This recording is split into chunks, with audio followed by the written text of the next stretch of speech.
नमामि शमीशान निर्वाण रूपम विभुं व्यापकं ब्रह्मवेदस्वरूपं निजं निर्गुणं निर्विकल्पं निरीहं चिदाकाशमाकाशवासं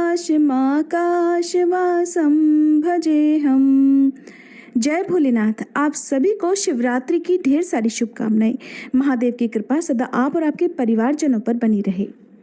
आज सावन शिवरात्रि के शुभ अवसर पर रसपान कीजिए शिवरात्रि व्रत की संपूर्ण कथा का। अगर कथा अच्छी लगे तो प्लीज़ वीडियो को लाइक करना मत भूलिएगा।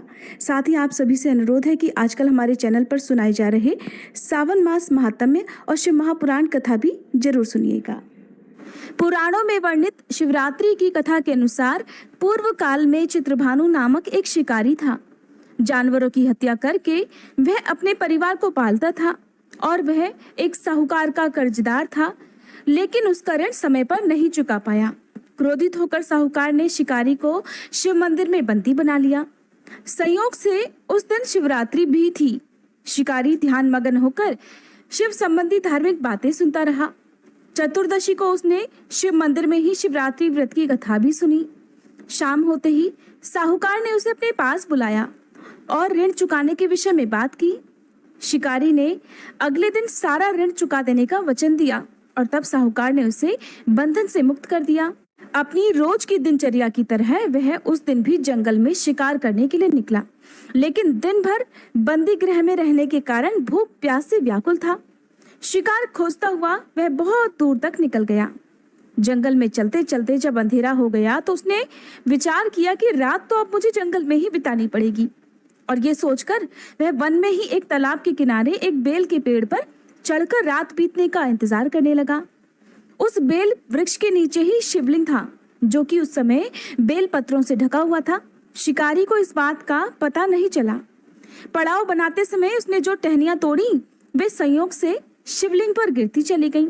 इस प्रकार दिन भर भूखे प्यासे शिकारी का व्रत भी हो गया और शिवलिंग पर अनजाने में ही बेलपत्र भी चढ़ गए। एक पहर रात का बीत जाने पर एक गर्भिणी हिरनी तालाब पर पानी पीने पहुंची। शिकारी ने धनुष पर तीर चढ़ाकर जैसे ही प्रत्यंचा खींची, हिरणी बोल उठी, हे शिकारी, मैं गर्भिणी हूँ, शीघ्र ही बच्चे को जन्म देने वाली हूँ। तुम एक साथ दो दो जीवों की हत्या करोगे, जो बिल्कुल ठीक नहीं है। मैं बच्चे को जन्म देकर शीघ्र ही तुम्हारे सामने प्रस्तुत हो जाऊंगी, तब तुम मुझे मार लेना, मैं तुम्हें वचन देती हूँ। गर्भिणी हिरनी की बात सुनकर शिकारी को दया आ गई। उसने अपनी धनुष की प्रत्यंचा ढीली कर दी और वह हिरनी देखते ही देखते जंगली झाड़ियों में गायब हो गई। प्रत्यंचा चढ़ाने और ढीली करने के समय कुछ बेलपत्र अनायास ही टूटकर फिर से शिवलिंग पर गिर गए। इस प्रकार उससे अनजाने में ही प्रथम पहर की पूजा भी संपन्न हो गई। कुछ ही देर के बाद एक और हिरनी उधर से निकली, जिसे देखकर शिकारी बहुत प्रसन्न हुआ। पास आने पर शिकारी ने धनुष पर बाण चढ़ा लिया। उसे देखकर हिरनी ने विनम्रता पूर्वक निवेदन किया, हे शिकारी, मैं थोड़ी देर पहले ही ऋतु से निवृत्त हुई हूँ, कामातुर विरहिणी हूँ और अपने प्रिय की खोज में भटक रही हूँ। मैं अपने पति से मिलकर शीघ्र ही तुम्हारे पास आ जाऊंगी। शिकारी को उस पर भी दया आ गई और उस हिरनी को भी उसने जाने दिया। 2 बार शिकार खोकर शिकारी का माथा ठनका। वह चिंता में पड़ गया कि अगर वह इसी तरह शिकार को छोड़ता रहा तो अपने परिवार का पेट कैसे पालेगा और उस साहूकार का कर्ज कैसे चुकाएगा। रात का आखिरी पहर बीत रहा था।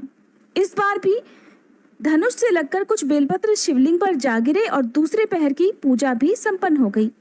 तभी एक अन्य हिरनी अपने बच्चों के साथ उधर से निकली।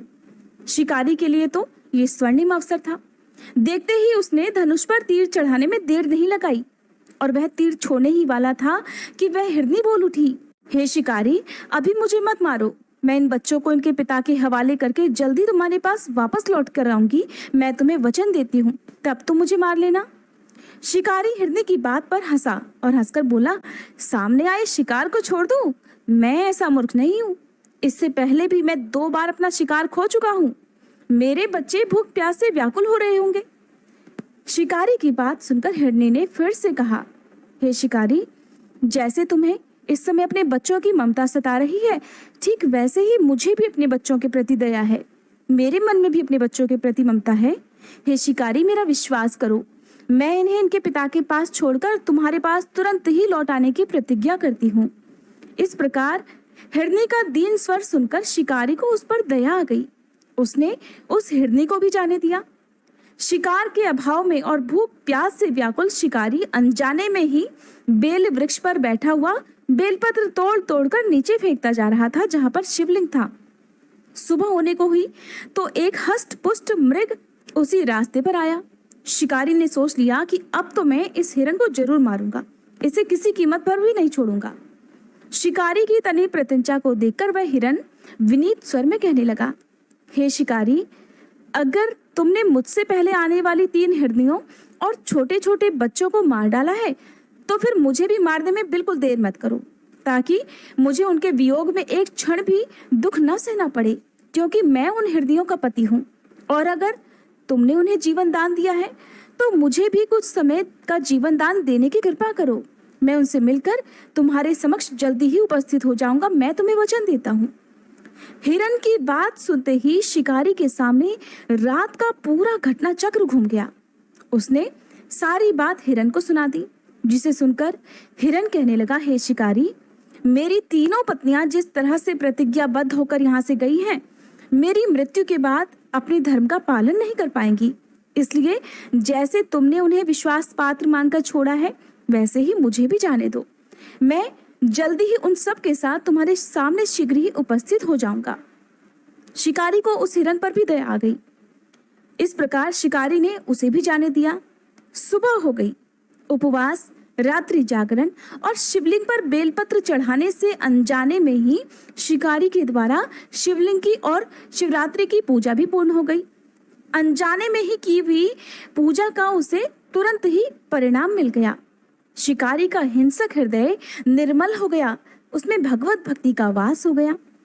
थोड़ी ही देर बाद उसने क्या देखा कि वह पूरा हिरन परिवार शिकारी के सामने उपस्थित था, ताकि वह उनका शिकार कर सके।